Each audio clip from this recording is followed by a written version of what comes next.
For 100 years, the BBB has been serving consumers, helping them find businesses and charities that they can trust. And that's really our mission, is to connect consumers to trustworthy businesses and to try to help uphold those standards of trust in the community. BBB started in 1912, roughly the same time that Rotary was getting its start. The interesting thing is all those organizations, civic organizations, most have their roots in the early 1900s. That's kind of when America was transitioning from a rural country to an urban country. It's kind of when commerce was becoming more widespread, and all of the organizations, whether it's Rotary or Better Business Bureau or Kiwanis, most of them have our roots in that period, and we're proud. We have just a couple of tidbits here I'll mention. The first Better Business Bureau, the one that claims to be the first, was in Minneapolis, which began using the word Better Business Bureau, I think, in 1914, actually. The Louisville and Indianapolis BBBs are actually tied for second in terms of using the word Better Business Bureau. We started that in 1916. So we have, and then I can also claim that the real roots of the entire BBB system are in Louisville, because if you walk down to First and Main Street, where the Humana now owns a building, there's a historic marker on the building that says that in 1909, a fellow named Sam Dobbs, who went on to be president of the Coca-Cola Company, delivered a speech in Louisville to the advertising industry. And this was a time when snake oil was big and so forth, and talked about the need for industry itself to clean up advertising. And he talked about it not just in the ethical spirit that we should be telling the truth, which is true, but also in the self-interest spirit, that if industry itself didn't maintain confidence in advertising, then advertising would lose its value as a selling tool. It would not be the kind of tool that industry needs it to be. So that's what he did. And the initial focus of the BBB was on truth in advertising.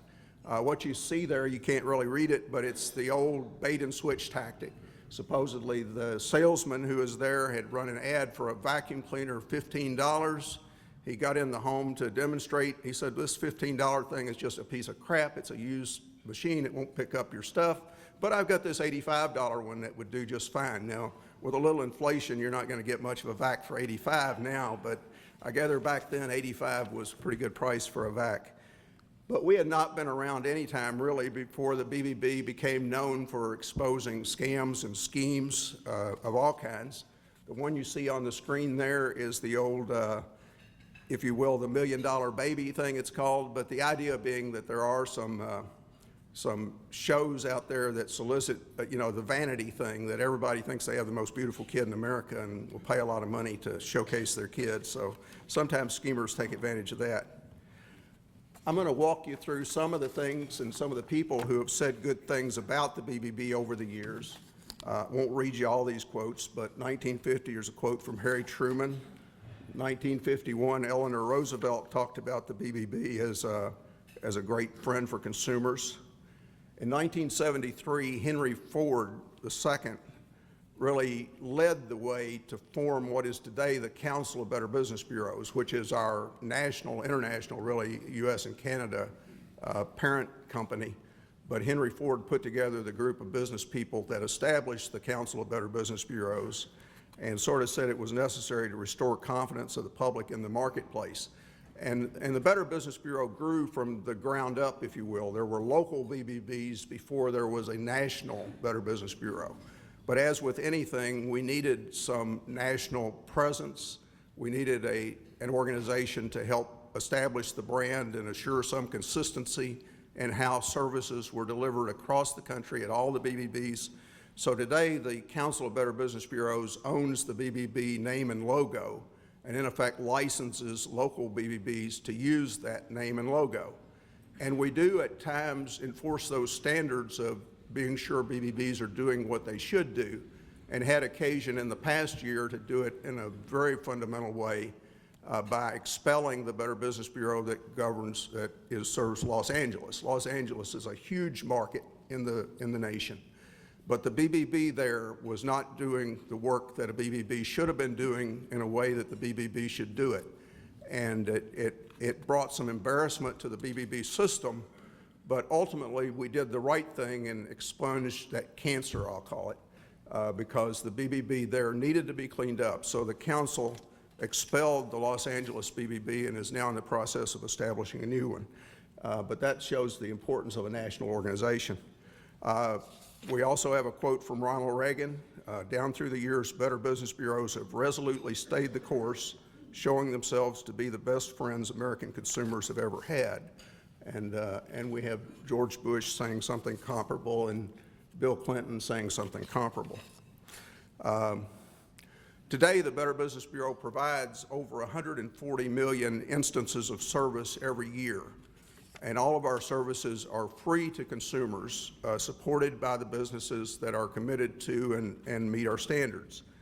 Every month, more than 8 million people turn to the BBB for service, primarily for information. Go into our website, bbb.org.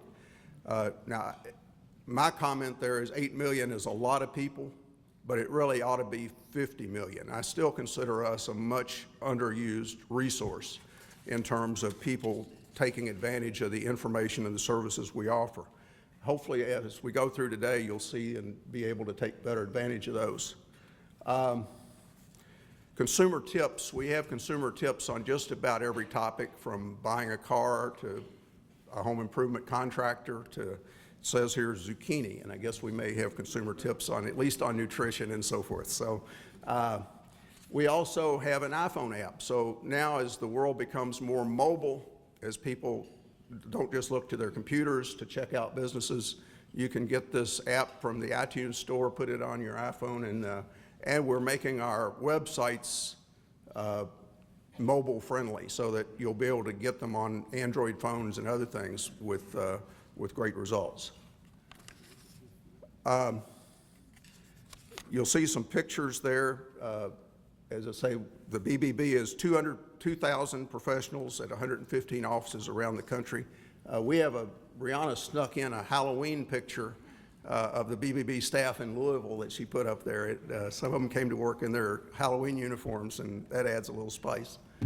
Our flagship product, if you will, is the BBB Business Review, of which 125 million are provided annually to consumers across the country. 800,000 business reviews were provided in the past 12 months by the BBB in Louisville. And I used Gary's Louisville Bats baseball as just a little model. For accredited businesses, it does display their rating, and it displays the rating for any business, and that's important for people to know. The BBB reports on all businesses, whether or not they're part of the BBB. If we get inquiries about a business, we're going to build a report on that business. Any business can have an A+ rating. We have businesses that are not affiliated with the BBB that have an A+ rating. Any business can have an F rating except for BBB accredited businesses who get kicked out if they're going to meet criteria that would bring them a low rating. And we do expel businesses every day, and I'll talk a little bit about that. Every year we help consumers resolve complaints, and nationally handle about 1 million complaints a year. Locally, this BBB handles about 5,500, somewhere in that range, complaints a year. Now, the important thing to look at here is we don't just take those complaints and file them. Each complaint is really a case. We contact the business about the complaint. We ask the business to provide a response, or maybe it's a copy of a response they've sent directly to the consumer, but we try to work with the business and consumer to resolve the problem. And the great majority of businesses are very cooperative with the BBB, and that's true in the case of accredited businesses. One of their core commitments is to respond promptly and appropriately to complaints filed with the BBB. But most businesses, even the non-accredited businesses that are not part of the BBB, will still respond to a BBB complaint. And I could give you, as Gary remarked, the complaints that we handle are typically for not the most empowered people in the world. It's much like when I did casework for Congressman Mazzoli. You're helping the down and out a lot of times. You're helping people who need an extra bit of help. And that's the rewarding part of the job, is that we are able to do that. We also now report complaint details so that when you go to a company's BBB business review, you'll be able to actually read the text of the customer complaint, the text of the business response, minus any personal identifying information. And you have more and more people who are doing that. I put up a sample of a complaint detail report. This one is about a business called Spin Office Solutions, which is in Paducah. And I'll mention that this BBB serves 8 counties of southern Indiana and 44 counties of Kentucky, going all the way down to Paducah, which means we're in charge of handling complaints and building business reports for any business located in that service area. Spin Office Solutions is one of these telemarketing office supplies firms. They call a company, they try to talk to somebody about what sort of copy machine you got or whatever, and then they ship you an order of material along with a big invoice that's usually about twice what it ought to be. In this case, they actually shipped Post-it notes, pens, pencils, et cetera, a big quantity, sent an invoice for $3,800 to the business, which said they didn't really order these supplies at all, other than that somebody at their office had gotten a phone call from Spin Office Solutions. We got a bundle of complaints about them, the same practice, just what we'd call an office supply scam. So they call businesses, they try to talk to somebody who isn't really necessarily in charge of ordering stuff at all, and then they ship out a bundle of supplies along with a big invoice and hope that enough people will pay it that they can make a bunch of money. So we get a lot of complaints about those, but that's a big one. That's the biggest one we're dealing with right now, is that Spin Office Solutions. We also are doing customer reviews. And as I mentioned, this landed us on the front page of the Wall Street Journal last year in an article that I was really pleased with.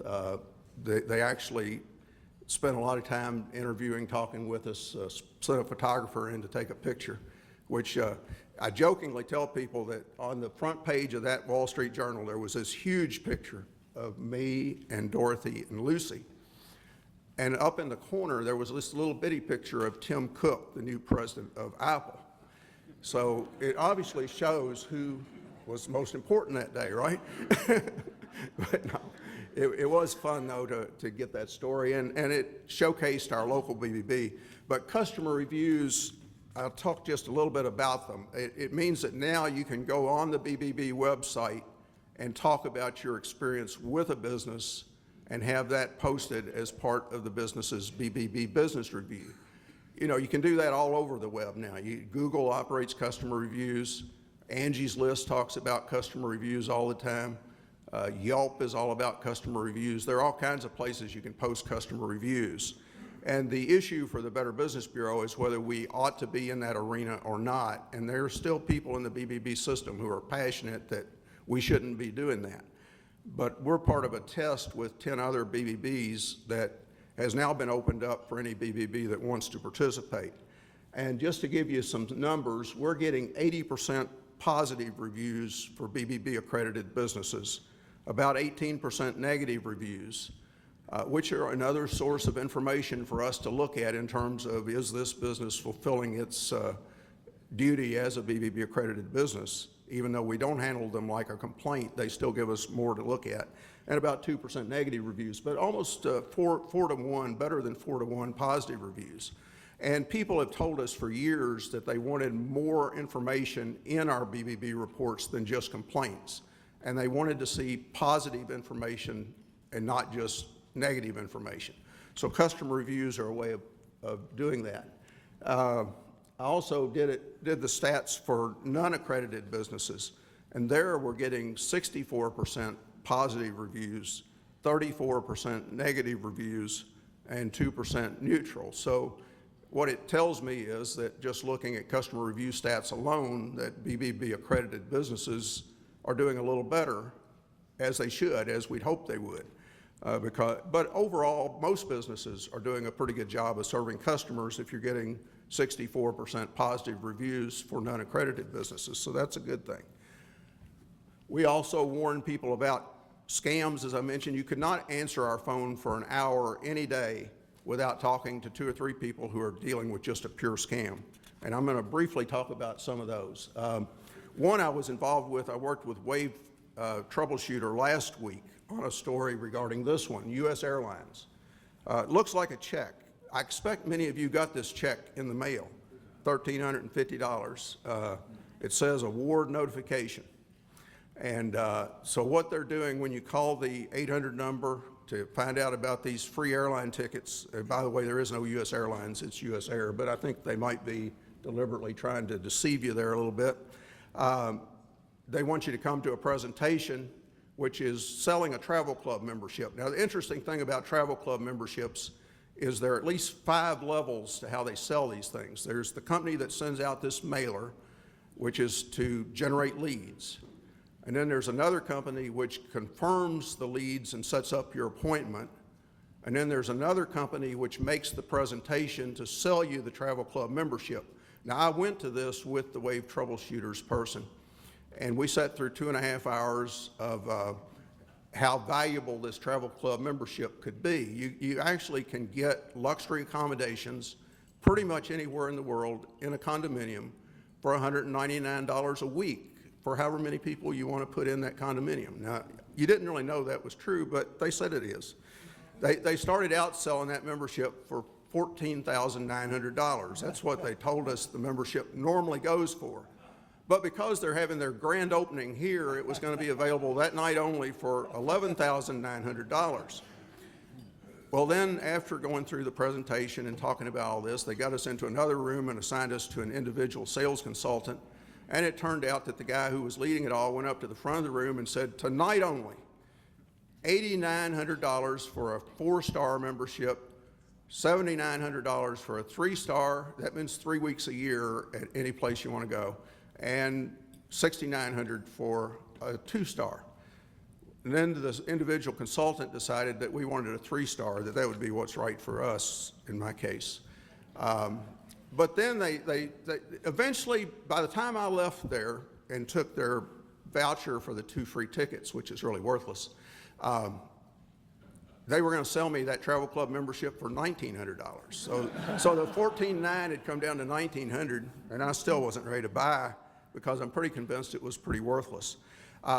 As far as the 2 free airline tickets, they give you a little brochure that you can send in. I should have brought it, but you send in that with your $5, and then they send you an activation package, which you have to send in with $100 to activate it. And then they send you a travel request form, which you have to send in telling them where you want to travel and when. And then they reserve all rights to have surcharges. There might be surcharges on some of these. They exclude 154 days of the year as ineligible. So essentially, you're going to be lucky if you can fly anywhere for any price that's different. From the complaints we see about this fulfillment company, their price ultimately is about the same you would pay on Orbitz or Travelocity or Southwest Airlines site or whatever. You're not going to get anything for free. I'm going to walk briefly through some other charity scams. Many of you may have seen this one. This is more recent, and it's going around right now. You'll get a text message or maybe even a robocall, an automated phone call, that tells you that it's the security department at your bank, and they're naming local banks. So they'll tell you this is the security department. We've detected a security breach on your debit card, and for your protection, your debit card has been temporarily deactivated until we can verify some information. Press 1 if you want to complete this process now. Or if it's a text message, they'll tell you to click here. In either case, when you press 1 to complete this process now, their first step is enter your debit card number. Their second step is put in your expiration date. And their third step is to put in that 3-digit security code on the back. And then it says, please hold while we complete the process. And then it comes back and says, we have now been able to verify your card, and there's no need to contact your financial institution. No need.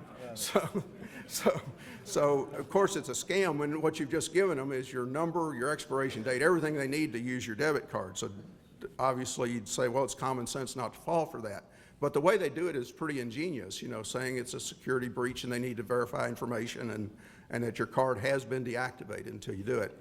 To walk quickly through some scams, the Newtown charity scams, believe it or not, any tragedy, whether it's Oklahoma hurricane or tornadoes or Newtown charity, will bring out some scammers. And nowadays, people set up Facebook pages or set up other things to try to get you to send money. Fake check scams are huge, and those come in several varieties. But you've probably heard of the this one, which was big last year, was actually naming various prominent companies that would pay you $400 a week to wrap your car, just drive around with their wrap on your car.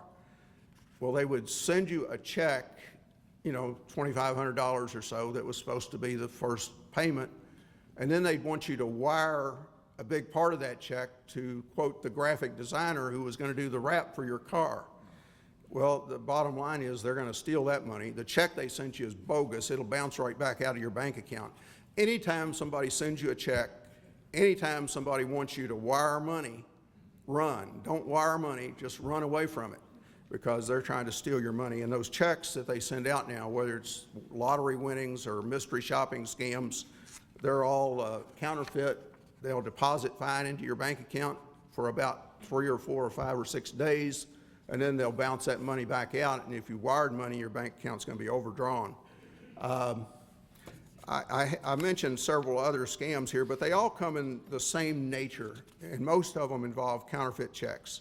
One of the particularly vicious scams we see, though, is the advance fee loan scam, which is running maybe a little classified ad, or maybe an ad on Craigslist, or maybe an ad somewhere that says, bad credit, no problem, we can still lend to you. So you contact them, they want you to fill out a credit application. They say, indeed, you've been approved for a $2,500 loan or whatever, no matter how bad your credit is. These are people who can't go to the bank to borrow money because they have bad credit. That's their target. So they get you to fill out your application, they approve your loan, but because your credit's bad, they need either you have to buy some sort of insurance to cover payments on the loan, or we need the first 2 months' payments in advance so that we can do it. So these poor people will scrape up the last dollars they can get their hands on, sometimes from their family members or something, and wire it off, never to get their loan. So if I could send a drone after one set of scammers, it would probably be these advance fee loan scammers. The big point here is BBB.org is the only place you need to get BBB information. We have about 400,000 BBB accredited businesses across the country, almost 4,000 here in Louisville that we're proud to count as accredited. And by that, it means not just do they pay fees that support the BBB services, they're also committed to our standards. And the commitment to standards is first and primary. They have to agree to respond promptly and appropriately to any customer complaint, to advertise truthfully. They can't have any serious government enforcement action against them for things like Attorney General actions or Federal Trade Commission actions. They have to be in business at least a year, and then we check licensing and verify that they have any required competency licensing and other things. We also accredit charities, and we have 20 standards against which charities are evaluated. And those deal with the range from governance, to be sure they have an active, engaged board of directors that's overseeing finances, programs, approving their budget. Finances, we get their audit report, their 990 forms that they file with the IRS, how much of their money is going to programs versus fundraising and solicitation and other expenses. And we also get promotional and solicitational materials just to be sure they're basically doing what they tell their donors they're doing. So charities that meet our 20 standards, I can say with a high degree of confidence that those charities are going to be charities that you can donate with a good feeling that you're helping the cause they tell you they're helping. Last year, as I noted, we celebrated our 100th anniversary. That is the New York Stock Exchange, which we closed the New York Stock Exchange one day last year. I was not there personally, but just about everybody on that stage is a friend of mine and somebody I know. So getting to ring the final bell at the New York Stock Exchange was quite a treat. And with that, it concludes my remarks. I thank you for listening.